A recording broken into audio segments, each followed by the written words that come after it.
We're going to officially start the press conference. I'm going to speak very briefly, then I'm going to call on Congressman Stephen Lynch, and he will reintroduce himself for the press, and then Congressman Thomas Massie, and then the families. But I'm going to read the order of the speakers, and then make my brief comments, and then turn it over to Stephen Lynch. The families that are here today, and they again will reintroduce themselves: Terry Strada, Alice Hoagland, and Sylvia Carver. These are family members who lost loved ones during 9/11, so therefore I will let them explain why they're here today and why they support H. Resolution 428. Several years ago, I read this book written by Bob Graham. It's called Intelligence Matters. The subtitle tells you more than just the title of the book. And it's the CIA, the FBI, Saudi Arabia, and the failure of America's war on terror. If you remember, Bob Graham was one of the co-chairmen of the 9/11 Commission. And he, for a number of years, has been outspoken on this issue of the 28 pages, of why the 28 pages in the report were classified. And he has been calling for a declassification of the 28 pages. I want to give him the credit today because he is the one that got me interested in this issue. I'm from North Carolina. I have never met with so many families that have lost loved ones in the three tragedies that happened on 9/11. After reading the information, the way the process works very quickly. A member of the House has to write a letter to the chairman, Mike Rogers, and the ranking member, Dutch Rupenberger, and ask permission to go down in a classified setting to read the information. So we write the letter, and mine took about 3 or 4 weeks before they responded back to say that we give you the authorization. The room is guarded, which we can understand is very much needed problem. And then when you go in to read the 28 pages, you have someone sitting with you, so you cannot take any notes. It's whatever you might remember. And we cannot divulge, or we would be in serious trouble here as a member of Congress if we divulged any of the information that we read. A couple of other points very quickly. I do not think a nation like America will remain strong if the nation does not demand the truth. And after reading the 28 pages, I can honestly say, in my opinion, I can't speak for these two men, there's nothing that deals with national security. There are other issues, but not national security issues. That's why the call by the families across this nation, with 3 families being here today, the families have called on Congress for a number of years, along with Senator Bob Graham, to declassify the 28 pages. And I want to thank the families for being here today. I will close this press conference and we will allow you to ask questions.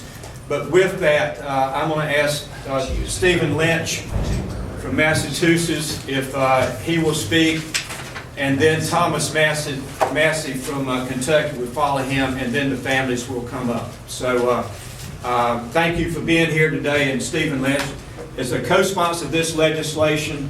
Thomas Massie has joined Stephen and myself and 4 other members of the House in this legislation, calling for the President to release this information.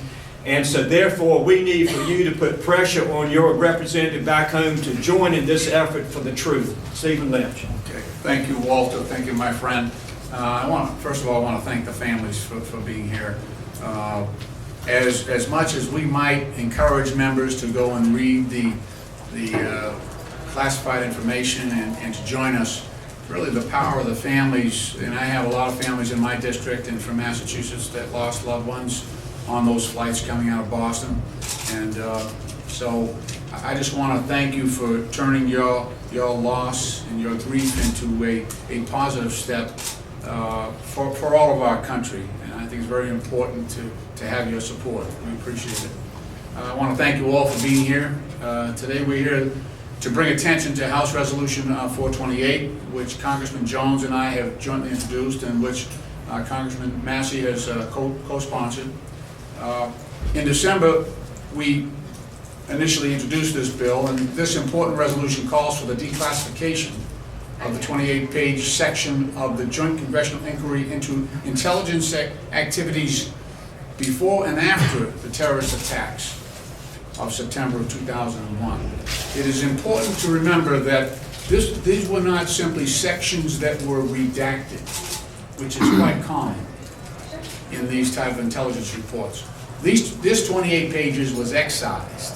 So the entire section, 28 pages, was removed from the body of work that was actually presented to the public. I'd like to begin by thanking my dear friend and colleague, Congressman Jones, for all of his efforts on behalf of this issue and for our families and for our country, and for working with me to craft this resolution. I'd also like to acknowledge former Senator and former Chairman of the Senate Select Intelligence Committee, Bob Graham, for his work. He was unable to be here with us today, but he did send a message of support, and Senator Graham has worked tirelessly to see that these pages are made public. I've had the opportunity to maintain contact with him by phone, and also here again today, our families of the victims of the tragic attacks on September 11, 2001. Our nation suffered a terrible loss, and we were all devastated by the horrific events on 9/11. Another strange coincidence is that I was elected in the Democratic primary in Massachusetts on September 11th. That's the day I'm the first post-9/11 member of Congress. So the world changed, Washington changed, my responsibility changed, a lot of lives changed on that day, and that is not lost on me. But importantly, the families here today, men and women who lost sons, daughters, mothers, fathers, husbands, wives, brothers and sisters, their families and their lives were forever altered that day. The American people and the families of the victims in particular deserve answers and deserve the opportunity to have a greater understanding of these events, and that has yet to happen, unfortunately. 12 years after the attacks, many unanswered questions still remain. I strongly believe that these pages contain information that is vital to a full understanding of the attacks on 9/11 and the circumstances that led to them. But this is not only a question of transparency, which Walter talked to. It's not just that transparency is good in this case and looking back and answering questions. I think also these 28 pages, the nature of the disclosures here, I think is instructive to our foreign policy going forward. So it is not just looking backward, it is actually informing Congress to make sound, solid decisions going forward. That might be the most valuable. While there is certainly decency and justification for releasing these documents, there's also, I think, instructive value going forward. I read the classified sections this past October after being encouraged to do so by my friend Mr. Jones, and after reading them it became clear to me that we owed it to the families of the victims and to the American public to work to make these pages available. I do want to just add a little of the details as Walter correctly laid out sort of the situation. It's a somewhat cumbersome process for a member of Congress that has 9,000 other things to do, but you've got to submit your letter down, there you go down, and they sit with you, and you really don't have an opportunity to answer questions, and you're not allowed to take any notes. But after reading the 28 pages, I only said one thing during the time that I was there. And at the end of the day, I informed both intelligence officers who were there with me that day. I said, I need to be honest with you. And I said, when I get up from this table, when I go out that door, I said, I am going to sponsor a resolution before the United States Congress to make this information public. And they both scratched down notes of their own. They were allowed to keep notes, but I said, that's how important I think this is. And I said, I think it's important that I be honest with you. Because I feel so strongly about this.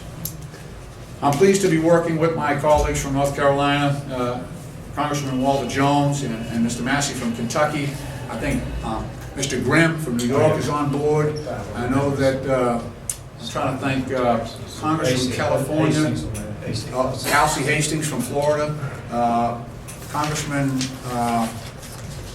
California, Dana Rohrbach is also on board. And so we have we have growing interest because of the involvement of the families of the victims. And we want to make sure that these pages see the light of day. And I want to take this opportunity just to urge my colleagues in the House of Representatives to review these pages and work with us to ensure that they are declassified, to encourage the President to take that step and declassify these documents. Thank you. May God bless you. May God have mercy on the victims and their families, and may God continue to bless these United States of America. Thank you. Thank you, Steve. I'm going to be brief. I want to echo the statements of Congressman Jones and Congressman Your name, Congressman? Lynch. I'm Thomas Massie from Kentucky. Look, this is something that the families deserve to know. This information, it's been a decade, over a decade, 13 years since this event happened. And we've had a narrative in the media and in the press and in the collective American conscience of what happened that day, but I don't think it's fully informed, and it won't be fully informed until everybody gets to see these 28 pages. And just to echo what Congressman Lynch said, I'm here for the families, but I'm also here for our country to look forward. We have to decide how to prevent another 9/11 type event from happening. Until you have the full picture of what actually happened, the intelligence picture, how can you participate in that debate? How can we know that what we do will prevent another 9/11 from happening? And how can we know that some of the things that maybe we would otherwise endeavor to do might be overreactions? So also I want to talk about the experience of sitting down and reading these 28 pages.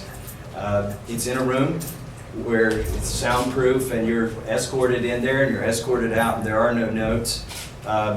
But this is something that's sort of shocking when you read it. As I read it, and we all had our own experience, I had to stop every couple pages and just sort of absorb and try to rearrange my understanding of history for the past 13 years and the years leading up to that. It challenges you to rethink everything. And so I think the whole country needs to go through that. It's going to be difficult and it could be embarrassing. But that is no reason to keep the truth from the American people.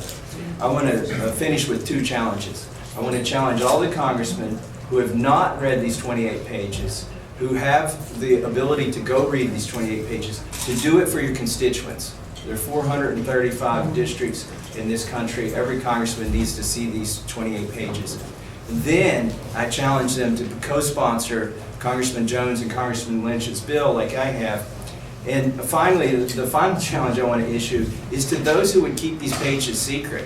You need to have your own press conference. You need to be held to a standard to answer the questions. Why do you want to keep these 28 pages secret?